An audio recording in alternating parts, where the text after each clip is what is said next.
Hey everyone, and welcome. On behalf of Forge College, I am so glad you're joining me for today's explainer. Now, in our last lesson, comparing token models, we took a high-level look at blockchain architectures. But today we're getting our hands dirty with the actual practical culture shock of moving from the EVM over to the Solana virtual machine. If you're used to writing ERC20 smart contracts, honestly, wrapping your head around how Solana handles token storage can feel like learning an entirely new language from scratch. But don't sweat it. By the time we finish this blueprint, you are going to see exactly how brilliant and incredibly efficient this new system really is.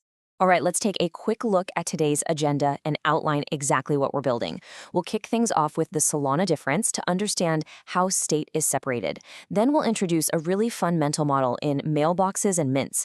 After that, we'll walk step by step through the token lifecycle. And finally, we'll bring it all home with a direct EVM to SVM translation to map what you already know right into your new Solana toolkit. Let's get into it. Section 1, the Solana difference, separating state. So if you are coming over from Ethereum, literally the very first thing you need to unlearn is how token balances are stored. It feels entirely different, and frankly, it is the absolute foundation of everything you'll build on Solana. The contrast here is just stark. On the EVM side, an ERC token is basically a single giant ledger book, right? You have one smart contract, and inside it, a massive internal mapping that links user addresses to their balances.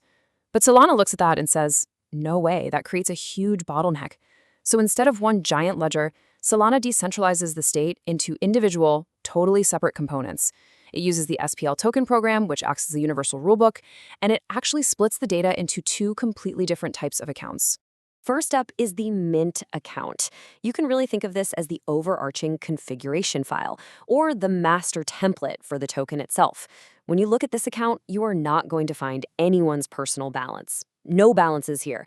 Instead, you find the global DNA of the token. It stores the number of decimals, the total supply that's been printed, and the authorities, meaning who actually has the power to mint more tokens or free the asset. Now, if the mint account is the master template, the second piece of the puzzle, the token account, is the physical ledger row holding an individual user's balance. This is where your personal holdings actually live. It's an ordinary Solana account, sure, but its data layout is strictly defined by the SPL token program. It holds your specific balance, and it points directly back to the mint account to say, hey, I hold 50 units of this exact token. Moving on to Section 2. Mailboxes and mints, a helpful metaphor. Look, these abstract account types can be a little dry, so let's introduce a central architectural metaphor that makes this whole thing incredibly visual and super easy to remember. I want you to imagine the Solana blockchain as a massive shared apartment building.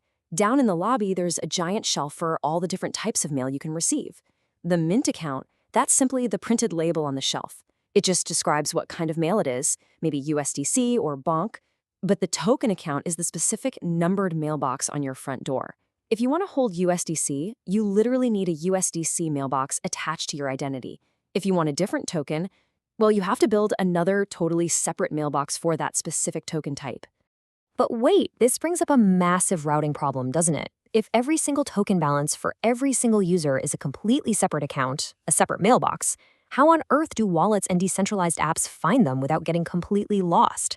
Like if I want to send you some tokens, I need to know the exact address of your specific mailbox, not just your main wallet address. Well, enter the ATA, or Associated Token Account. This perfectly solves our routing problem. An ATA creates a predictable mathematical address that permanently binds a user's main wallet to a specific token type. It uses what's called a program-derived address, or PDA.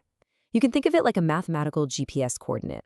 By combining your wallet's public key and the mint account's address, the network deterministically calculates the exact location of your mailbox. Wallets absolutely love this because they can magically find all your tokens without you having to manually tell them where to look. But there is a catch. Building these mailboxes isn't free. Solana accounts are durable, but the network acts like a very strict landlord.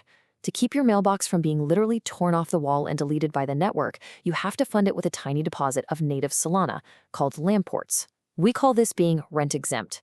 If your account doesn't have this minimum deposit, the landlord reclaims the space. So whenever you create a token account for a user, somebody has to step up and pay that lamport deposit. All right, Section 3, the token lifecycle, a step-by-step workflow. Let's see how this all translates into actual code for developers. Because remember, you aren't just updating a mapping anymore, you are managing physical, on-chain real estate. Let's walk through this highly sequential lifecycle. Unlike the EVM, where balances just implicitly exist the second you transfer to an address, Solana demands explicit actions. Step 1, you create or reference the mint account. Step 2, you compute and create the ATA mailbox for the user. Step 3, you fund that ATA with rent-exempt LAN ports. Step 4, now and only now can you actually mint or transfer tokens into that account. And finally, Step 5, this is cool. If a user empties their token balance, you can actually close the account and recover that Lamport rent deposit. It's a really clean, environmentally friendly way to manage block space. Section 4, EVM to SVM translation. Mapping your toolkit. Let's ground all this new Solana architecture by directly comparing it to the EVM concepts you probably already know inside and out. The crucial takeaway here is how you map your familiar tools over to their Solana equivalents. Where you used to look up a balance of in an internal mapping, you now query a completely separate associated token account. Where you used to set decimals or total supply as contract-level variables, you now initialize a mint account. And instead of the owner being just a map key in a dictionary, the owner is an explicit field baked right into the token account's data structure itself. Because of this shift, you really need a practical porting checklist. First, plan for ATA creation. You simply can't send tokens to someone who doesn't have a mailbox yet. Second, for allowances like prove or transfer from, you'll use SPL delegates or program-derived addresses to act on the owner's behalf. Third, and this is absolutely massive for your user experience, decide who pays the rent. Is your protocol going to subsidize the imports for new user ATAs, or are you forcing the user to pay it? And lastly, plan your closing rules so you don't leave stranded, empty accounts cluttering up the network. If you take away just one single phrase today, let it be this: build with explicit accounts over implicit mappings. It is a major mental model shift. By keeping token balance state entirely separate from your application's custom metadata, you drastically reduce security mistakes. You're letting the SPL token program handle the math securely, while your custom program strictly handles your specific business logic.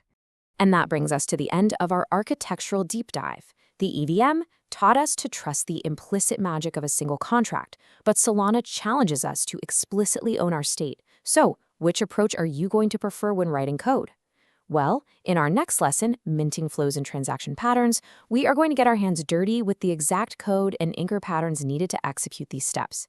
To prepare, I highly encourage you to review the SPL Token Program instruction set. And remember, this explainer was brought to you by Forge College. For deeper dives into this module and to master all things Web3, make sure to visit forge.college. Keep exploring, keep building, and I will see you in the next one.